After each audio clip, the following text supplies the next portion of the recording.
Demèter era filla de Cronos i Rea i, conseqüentment, germana dels déus Zeus, Hades, Posidó i les deesses Hera i Hèstia. Per als grecs, Demèter era la deessa de les collites i el blat i de tota planta vivent. Vivia al camp, a la muntanyosa Sicília, amb la seva única filla, Persèfone, apartada de les baralles i rivalitats dels déus de l'Olimp. Persèfone arribà a ser una de les més belles noies de la Terra, però tot d'una, un dia, llur vida pacífica i feliç canvià violentament. Persèfone havia sortit a caminar sola i no retornà. Passaren dies i dies, i els recercadors no pogueren dur noves a l'entristida Demèter. No hi havia senyals de Persèfone. S'havia fos sense rastre. Finalment, la requesta de Demèter la dugué enllà de la mar, a d'altres terres, i en la seva aflicció oblidà els mortals que hauria hagut de servir. S'assecaren les collites, les plantes i els arbres moriren, i la terra, per la seva negligència, esdevingué erma.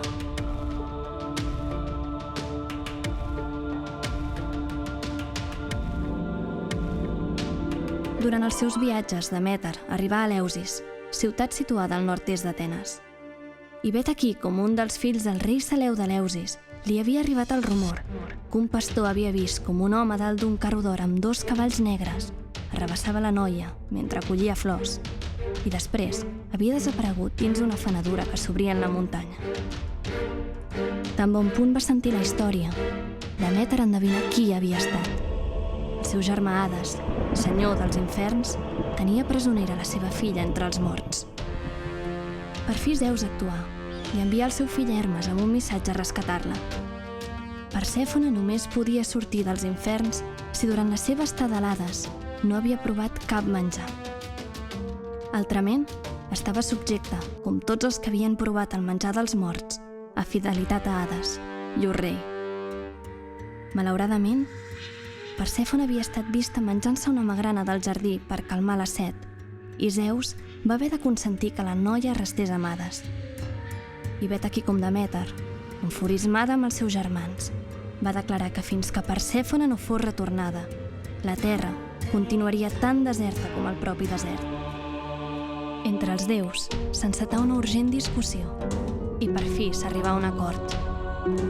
Durant 9 mesos l'any, Persèfone viuria amb la seva mare Demèter, però els altres 3 retornaria al costat d'Hades i regnaria damunt dels inferns. Demèter mai no es conformà amb els mesos de separació. Cada any, mentre la seva filla era lluny, la terra es vestia de dol. Però cada any, al retorn de Persèfone, tornava la primavera. Les flors creixien al seu pas, brotaven tot de noves fulles i els ocells volaven per damunt del seu cap. Només quan les collites havien madurat plenament i els raïms havien estat veramats, Persèfone se'n tornava un cop més a passar l'hivern entre les ombres.